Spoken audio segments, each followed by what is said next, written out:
Good morning. Welcome, everyone. Glad to be here to discuss with you today what I think the importance of creating a sound digital strategy and some of the key challenges to overcome. My name is Jeff Mellinger. I'm the Senior Director of Digital Engineering here at GE Appliances, a hire company. First, I'd like to introduce GE Appliances and what we do. We make life better by designing and building the world's best appliances. We're represented by multiple brands, Monogram, Cafe, GE Profile, Hire, and Hotpoint. We're global headquarters is here in Louisville, Kentucky. We're on about a 750-acre industrial park, and we're home to about over 6,000 employees, 900 which are design and manufacturing engineers, and this is where I'm located. So why is it important to have a digital strategy?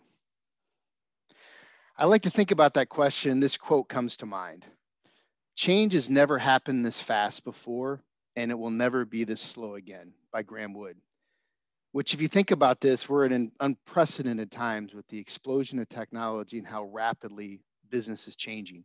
And I think it's not going to slow down. It's going to be this fast, continuing going forward. What's telling about this quote? This is from September 29th of 2009. So this is 12 years old. I think if you asked people back then if this was true, they don't know if they would have believed it. But I think now things are changing rapidly. So you have to have a strategy, and the digital side is really where we're going. So let me give you a few examples. First one's navigation. Compass and a map. Tradition for centuries, this is how people navigated around the world, getting from point A to point B. But then in the 90s, GPS was introduced. And now most people globally, they use navigation, they're using digital tools, digital maps, phones. This is how people travel. This is just as an example of what digital can do. Here's some examples from digital engineering. If you look at the top, typically industries and companies create 3D models and generate a 2D print out of it. And at the bottom, a CMM, I set a physical part on a CMM, and I start to touch points and generate an Excel spreadsheet that I have to look. Both of these, I'm taking digital, turning it into paper to analyze the data. What does the future hold? Instead of creating that 2D print, digitally, we embed all of the PMI inside of the model so that it's all digital based. And then what you can see on the bottom there is actually scanning technology where we take pictures of parts, and then that data is overlaid digitally on top of the model. So these are some examples of where change is really driving some new technologies and practices in the industry. So one could ask, why focus on digital engineering? There's a lot of different things we could focus on and change. Well, as engineers, we take, as humans, we take human readable data and we process this, we solve problems, we design products. That's really what engineers are supposed to do.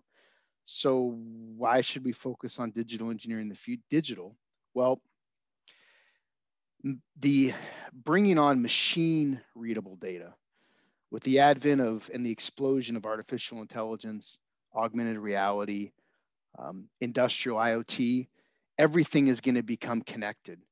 And if you have machine readable data, that will really start to generate tremendous value throughout the enterprise for your company. So you have to have the human readable so engineers can do our job.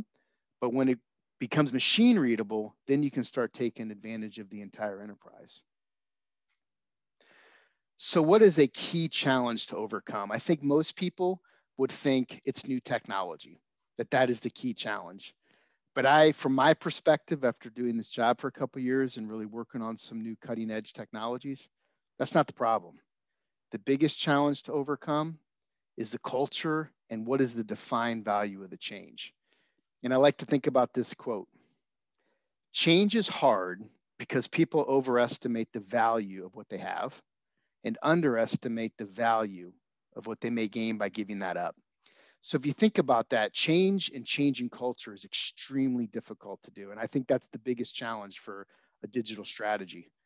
And people are comfortable with the way they're doing the work today, and they underestimate the value that they may get by changing. So really what you need to do is not only develop the new technology, but you have to prove what value you're trying to add. And here's a few examples. Currently, in the past, we have done our dimensional variation analysis in a 1D spreadsheets, one dimensions, but here's where the future holds. So now this is a three-dimensional state where I'm taking the model, machine readable information, machine readable data, and now I can look at this three-dimensionally. So if I didn't have this information digitally, I would not be able to do this analysis. And again, when we started this, there was a lot of naysayers. They didn't think this could be done, that wasn't accurate. But again, pictures and being able to visualize, this is just an example of what digital can do. Here's another example of digital metrology. Again, I'm in a physical part. I take a CMM, I measure points.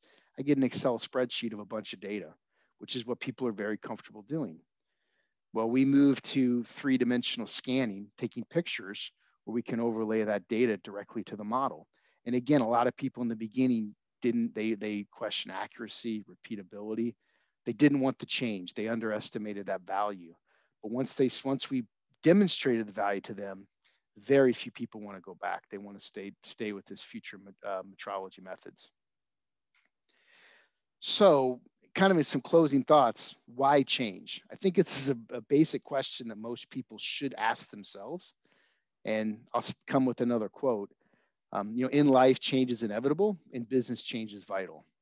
So if you think about this, if you're stagnant and you're not looking to what does the future hold and trying to take advantage, you're going to get quickly passed up. And the digital scope of engineering, just by the sheer magnitude of the change in technology and how rapidly it's changing, you got to have a strategy put together to be able to take advantage of the technologies for the future. Thanks again. I look forward to answering some questions.